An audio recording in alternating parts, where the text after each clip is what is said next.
For the last 5 years, I've been obsessed with Dungeons and Dragons. I have a bit of a character creation obsession, and it can get a little out of hand very quickly.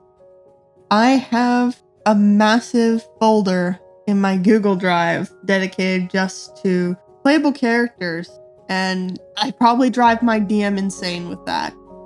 Still, while I'm very focused on playable characters, even if they'll never see the light of day, I also have some playable homebrew species in the works. My DM says most of them aren't mechanically usable yet, whatever that means, but we're going to be looking at one of them anyway. Specifically, we'll be looking at a playable character I made based on one of these species. So, this is Cal. He's a Zodolite. What are Zodolites, you may ask? Zodolites are small, pudgy humanoids resembling an axolotl. They are the size of small children with voices to match, which is a reference to the fact that axolotls are basically salamanders that never grow up and move on to land. While D&D has started to steer away from the Planet of the Haps trope, I like to think of Zodolites as a simple and peaceful people. They're native to the elemental plane of water and reside in towns made up of spherical dwellings floating in the water column, which, for those who don't know, is not the surface and not the floor, somewhere in the middle. Zodolites have few cultural practices. That's because they don't remember them long. Yeah, they're not known for being particularly bright. Still, they tend to focus on looking forwards, leaving the past behind them, and therefore they rarely hold grudges or cling to outdated practices. They tend to be friendly and good-natured, as well as curious.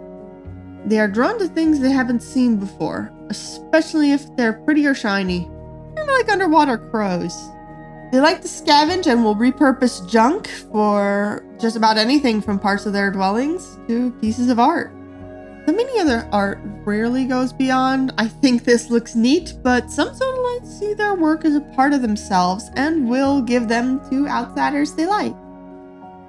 They also have no concept of stranger danger and will go right up to anyone with no regard to their own safety because they like talking to people.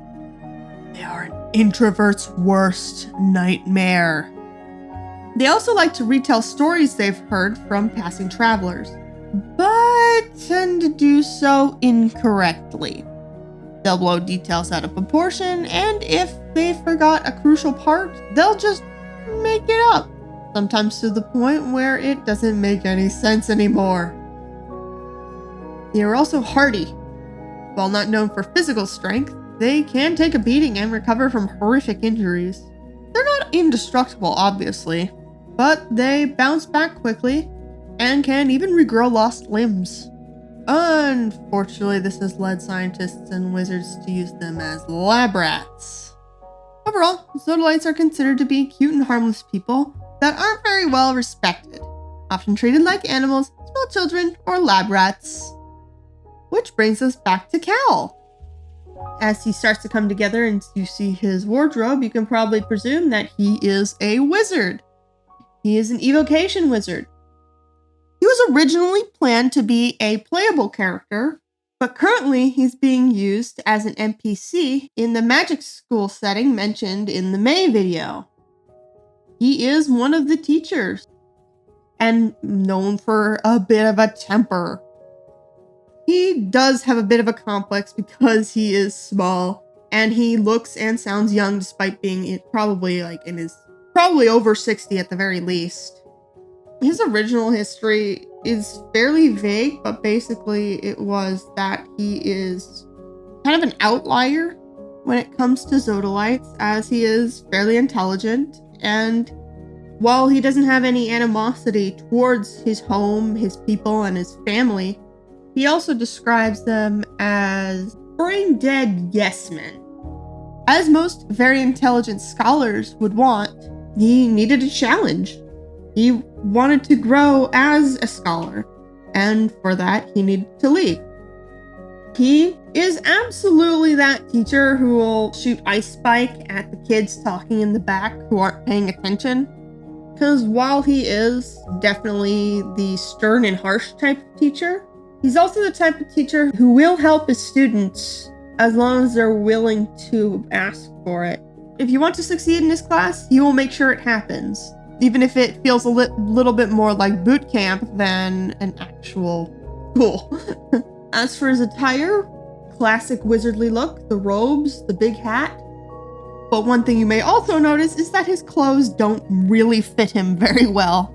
They are a bit too big, which is part of the joke. But one thing I'm really proud about with his design is his colors. The use of purple and yellow and orange, these very striking complementary colors. Cal is based off of an albino axolotl, not the white and pink one you might be thinking of. There's a more yellowish gold variety. The people who play Minecraft might know about it, but I know about it because I'm a nerd and I really like axolotls, as you can probably presume from this video. But yeah, he's my grumpy boy, my son, and I love him.